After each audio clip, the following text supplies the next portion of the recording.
त्याच्यामुळे माझा मुलगा आई कवा म्हणेल मला, माझा मुलगा मला आवाज कवा देईल, माझा मुलगा घरदार सोडून गेला ना, माझा मुलगा इथं करतात होता, मला आई कवा बोलून आवाज देईल, मला घरदार आणलेलं सोडून गेला रे, माझा वाघ सोडून गेला ना मला, ते लेकरं बघायचं घेऊन गेलं, माझ्या लेकराला काही नव्हतं झालं एवढा आजार, सोडता गेला माझा लेकरं करता सर्वच होतं, कुणाच्या जीवाने लेकरं सोडून गेला, मी कशी सांभाळू या लेकराला आता, पाहिलं नाही किती संसाराला नजर लागली माझ्या लेकराला, कुठं सोडू. आम्ही विचारलं मॅडम की भाऊ माझा एकदम व्यवस्थित आलेला होता, छोटासा ब्लॉक विचार, तुम्ही एवढं मला काय सांगताय, एवढं काय झालं आहे त्याला, तुम्ही एवढं हे सांगताय. त्या आम्हाला व्यवस्थित त्याचं उत्तर देत नव्हत्या, ट्रीटमेंट काय झाली हे व्यवस्थित सांगत नव्हत्या. तिथे ना कुठल्या कार्डिओलॉजिस्टला डॉक्टर होता, न स्पेशलिस्ट नव्हता, काय नाही, हे स्वतः त्यांच्या मनानेच विलाज करत होत्या. एकही तिथे हे नसताना व्हेंटिलेटरवर घ्यायचं म्हणून आम्हाला विचारलं, व्हेंटिलेटरवर घेण्यासाठी 5 मिनटं बोलून 10 मिनटांनी आम्हाला फोनवरनं कॉल करून सांगता की तुमचा पेशंट गेला, NCUमध्ये या.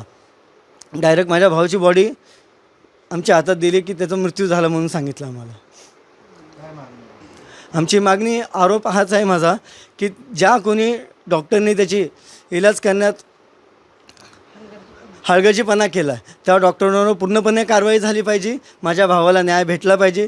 त्याची 4 वर्षाची मुलगी, 2 महिन्याचा मुलगा आहे, त्याचं कोण बघणार, त्यांच्याकडे कोण सांभाळणार, त्याचा पूर्ण परिवार त्याने उद्ध्वस्त करून टाकला ह्या डॉक्टरांनी. हे डॉक्टर यांच्यावर पूर्णपणे कारवाई झाली पाहिजे. यांनी पूर्णपणे माझ्या भावाला मारून टाकलेला आहे. माझा हा पूर्णपणे त्यांच्यावर आरोप होते. अशा हॉस्पिटलला स्टाफला सगळ्या डॉक्टरांना ना शिक्षा झाली पाहिजे. त्यांना त्या एक जीव घेतला आहे, माझ्या मुलांना वनवास करून टाकले. आता मी 2 लेकरं घेऊन काय करायला पाहिजे. माझी एक छोटी मुलगी आहे 4 वर्षाची आणि हा छोटा मुलगा आहे. यांना पोरकं करून टाकले ह्या हॉस्पिटलवाल्या लोकांनी, सगळ्यांनी, डॉक्टर लोक आणि तिथला स्टाफ एकदम निष्काळजीपणाने त्यांची ट्रीटमेंट केल्यामुळे त्यांना मारूनच टाकलेला आहे. दरवाजा लावला आणि लगेच 5-10 मिनिटांनी येऊन कळवतंय की त्यांना आता आम्ही फक्त 10 मिनिटात CPR आम्हाला फोन त्यांना म्हणलं आम्हाला डॉक्टरशी बोल.